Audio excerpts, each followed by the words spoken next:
Purwakarta, Rajawali News TV. Masyarakat Cilangkap yang selama ini sudah menempati puluhan tahun dari peninggalan Aki dan turun kembali ke orang tua, sama ke anak-anaknya.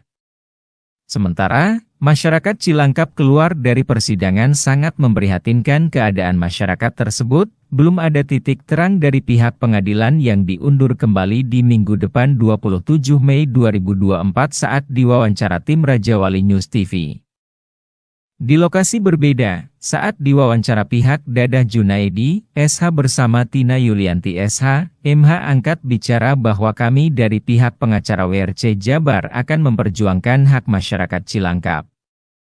Yayah, warga Cilangkap saat dikonfirmasi 27.05.2024 mengatakan kita sudah menempati lahan tersebut dari tahun 1998.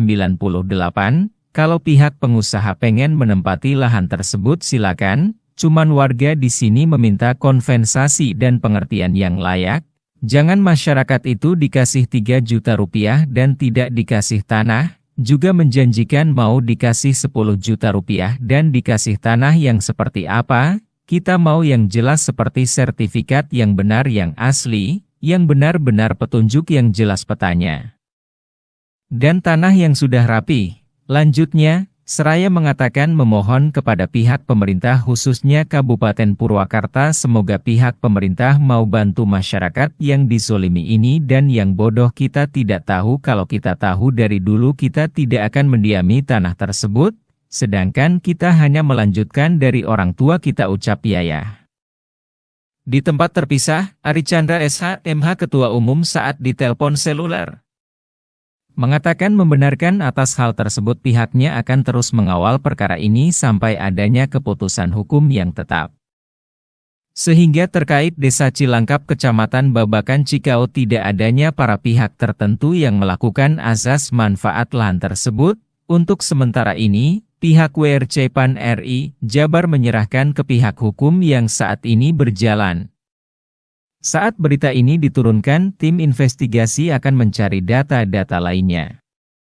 Tim Rajawali melaporkan dari Purwakarta, Jawa Barat. Bapak Dada, proses ini udah sejauh mana Pak Dada menangani dalam perkara masalah Cilangkap ini? Alhamdulillah ya, kita bersyukur kepada Allah ya dalam mengawal masyarakat ini yang perlu perjuangan atas hak-haknya mereka. Yang selama ini kalau menurut tim kami selaku kuasa hukum harus benar-benar didolimi ya. Dari awal proses pelaporan, penyidikan, ini tidak ada transparansi dan adanya unsur penekanan. Seolah-olah ada kriminalisasi lah di sini. Kalau mereka secara pure, secara murni, kenapa hanya 2 orang ini yang dijadikan laporan, yang dilaporkan? Sementara itu tanah ada 100 lebih warga ditinggal di situ. Nah, unsur di situlah dan beberapa pasal yang dulu diterapkan 385 dan 167 ayat 1 telah terbantahkan 385-nya tidak terbukti dan 167 ayat 1 itu dipaksakan.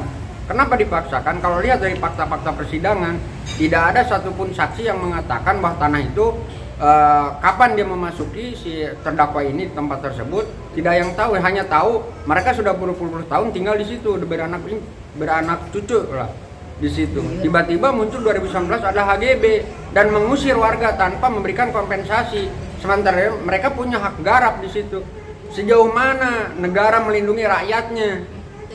Dalam hal ini hak-hak masyarakat yang bodoh ini dan pemerintah sekali tidak pernah memberikan pengertian pendidikan hukum bahwa hak mereka yang sudah 20 tahun punya hak prioritas untuk mendaftarkan hak tersebut. Nah ini masyarakat bodoh ini jangan dibodoh-bodohin terus. Nah, sekarang masyarakat bergulir, insya Allah kami tetap berjuang untuk membebaskan kedua terdakwa ini yang tidak salah. Di dalam 167 ayat 1 itu harus jelas apa dikatakan pengertian memasuki, pengrusakan, memiliki, ingin niat memiliki. Ini semua tidak ada unsur tersebut. Mereka masuk ke lahan tersebut adalah tanah negara yang masih hutan belukar. Betul. Kedua, mereka tidak pernah merusak tanah tersebut. Dan yang paling inti, kalau mereka itu tanah milik dari perusahaan itu harus ada tanda-tanda, ada patok, ada pemberitahuan. Bahkan saat di persidangan, Chin Peri sebagai pemilik tidak tahu letak batas tanah dan di mana letak tanah itu tidak tahu dalam persidangan. Betul. Itu yang ngoceh itu Agus Abaludin Betul. yang diberikan kuasa katanya. Padahal itu seorang kepolisi aktif, tidak sesuai dengan undang-undang kepolisian maupun kepolisian. Itu tidak boleh seorang polisi aktif menerima kuasa yang di luar job desk-nya, job kerjanya. Kenapa membela perusahaan? Satu itu yang kita pertanyakan, seolah-olah ini ada kriminalisasi terhadap masyarakat yang perlu tempat yang layak. Coba kita renungkan dengan nurani. Kita bisa hidup di rumah, hujan, tenang hujan. Kalau mereka diusir di tempat situ tanpa memberikan kompensasi, Betul. mau kemana dia? Sementara mereka mau jadi gelandangan, Betul, Pak. mereka mau tidur di emperan. Tolonglah, Pak. Sementara hak mereka sudah berpuluh tahun di situ, maka pikirlah di situ. Tolonglah perhatikan dari Pemda Kabupaten Purwakarta itu sendiri yang konyol. Kenapa mengeluarkan SK pemberian SK izin permohonan tersebut terhadap tanah kosong? Kenapa kalau memang itu tanah kosong, kenapa saat pengukuran itu tidak pernah terjadi ada tanah? Kalau tahu itu sudah ditempati oleh masyarakat sekian lama dan sekian luas, kenapa harus tanah itu? Kan masih lega, masih luas tanah itu. Betul. Berpuluh-puluh hektar kesananya, kenapa harus dipaksakan mengusir masyarakat yang segelintir ini? Maaf Pak, yang kedua tadi Bapak menyebutkan 2 orang tadi yang Ya. dijadikan tersangka. Itu siapa aja Pak? Yaitu Pak Akhirudin, Pak Sarman. Ya maaf Pak Sarma, tolong tanggapannya Pak Sarma mengenai permasalahan ini. Oh, jadi rupanya jadi di kasus kan sih? Di kasus penyerobotan tanah. Ya. Ya. Harapan Bapak bagaimana? Bapak kan udah menyerahkan kuasa hukum kepada Pak ini Ya. untuk grupnya WSC. Harapan Bapak ke depannya bagaimana Pak? Harapannya? Ya kami mah harus diminta ganti yang layak lah, seperti yang lain gitu. Jangan seenaknya gitu kan, bayar 3 juta, entah direlokasikan kemana kan gitu. Kami kan kebagian 10 juta katanya. Mau dikasih sertifikat, tapi itu belum jelas Sampai hari sertifikatnya. ini juga ya? Iya, maka kami juga belum tahu warnanya seperti apa sertifikat tuh, lokasinya di mana itu belum tahu. Saya menambahkan juga bahwa sesuai dengan fakta persidangan 2015 ya Pak Sarman, ada suatu komitmen antara warga dengan Pak perusahaan. Nah itu perusahaan akan memberikan luas tanah 100 meter dengan tipe bangunan tipe 36. Ya.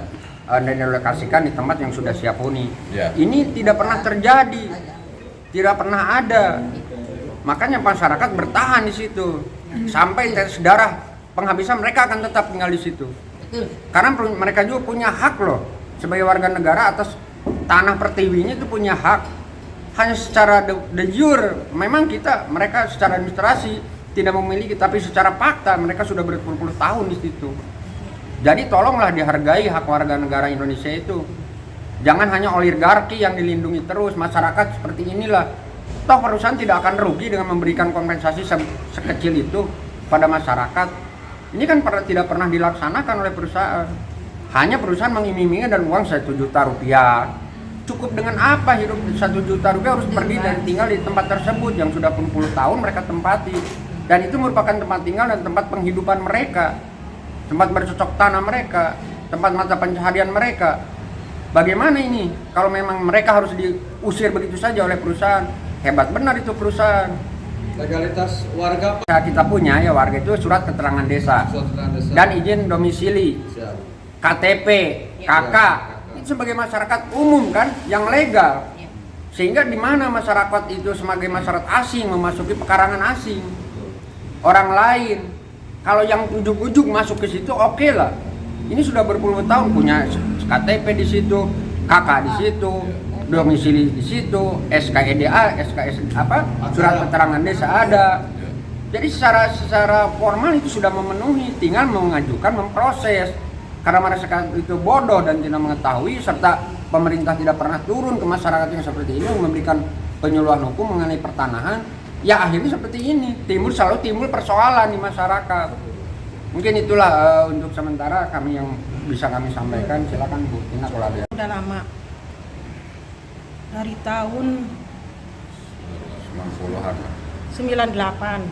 Jadi saya mohon, kalau memang pengusaha mau tempat itu ya silahkan.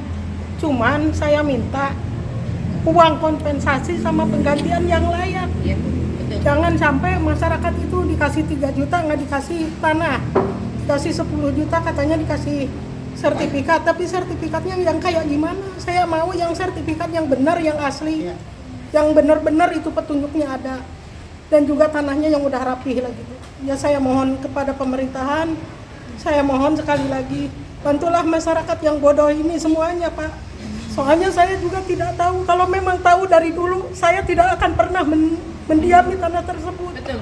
Tapi karena saya itu di situ melanjutkan orang tua saya, makanya saya di situ sampai sekarang. Mungkin itu aja Pak. Makasih. Siap.